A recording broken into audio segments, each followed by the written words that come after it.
কি গো, ডাকছো কেন তুমি? তোমাকে কতক্ষণ যাবত ডাকতেছি, তুমি এখন এলে? একটু কাজ করতেছিলাম, তুমি জানোই। কি বলবে বলো। শুধু কাজ করলে হবে? আমার দিকে তোমার কোনো খেয়াল আছে? কেন, তোমার আবার কি হলো? তুমি তো ঠিকই আছো। কেন, তুমি কি কিছু বুঝতেছো না? দূর বাল, তুমি বুঝিয়ে না বলে কেমনে বুঝবো বলো। শুনেছি বিয়ে করলে নাকি বাচ্চা হয়, তাহলে আমার বাচ্চা কই? হ্যাঁ, তুমি এসব কি বলতেছো? আমাদের তো মাত্র 2 দিন হয়েছে বিয়ে হয়েছে। 2 দিন হয়েছে তো কি হয়েছে, আমাদের তো বিয়ে হয়েছে, তাহলে আমাদের বাচ্চা কই? আরে পাগলি, হবে হবে, আমাদেরও হবে, সময় লাগবে। আমি এত কিছু বুঝি না, আমার আজকের মধ্যেই বাচ্চা লাগবে। হ্যাঁ, তোমাকে যে আমি কেমনে বোঝাই, আমি তো পাগল হয়ে যাব। তোমার এত কিছু বোঝা লাগবে না, তোমাকে যেটা বলছি ওটা করো। আজকের মধ্যে ব্যবস্থা করো বাচ্চার। আচ্ছা তুমি রাগ করো না প্লিজ, আমি রাতে এসে তোমার কি সব কিছু বুঝিয়ে বলবো নি। এখন আমি কাজে গেলাম।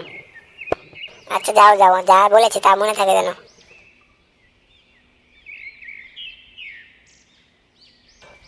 কিরে ফুটো, কই যাচ্ছিস? একটু কাজ আছে, বাইরে যাচ্ছি। মন খারাপ কেন তোর? বৌমার সাথে কিছু কোনো সমস্যা হয়েছে নাকি তোর?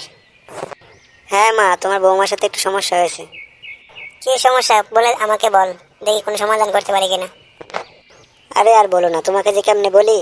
তোমার বৌমার সাথে আমার 2 দিন হয়েছে বিয়ে হয়েছে। এখনই তোমার বৌমা আমার কাছে বাচ্চা চায়। ও বলতেছে আজকের মধ্যে নাকি ওকে বাচ্চা দিতে হবে। বলো তো দেখি মাকে কেমন সমস্যা। হ্যাঁ, এসব তুই কি বলিস? বৌমা কি পাগল হয়ে গেছে নাকি? দেখো তোমার আমি কি করি, তুমি একটু বুঝিয়ে বলে তো দেখি তাকে। তুই কোনো চিন্তা করিস না, আমি বৌমাকে এখনই বুঝিয়ে বলতেছি। আচ্ছা মা, তাহলে আমি বাজারে গেলাম। আচ্ছা যা, সাবধানে যাস।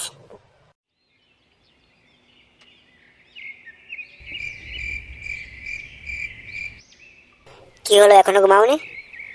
না, ঘুম পাচ্ছে না। তোমার এত দেরি হলে যে? আরে আজকে কাজের চাপ একটু বেশি ছিল, তাই দেরি হয়ে গেছে। তুমি কি আমার প্রতি রাগ করছো? কেন রাগ করবো কেন তোমার প্রতি?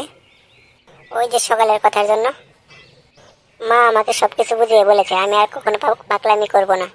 তুমি প্লিজ আমাকে ক্ষমা করে দাও। আরে পাগলি, আমি কিছু মনে করিনি, তুমি বিষয়টা বুঝো নাই তাই আর কি। তুমি পাগলামি করতেছিলে।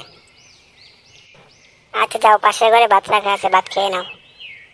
আচ্ছা তাহলে আমি ভাত খেয়ে আসতেছি।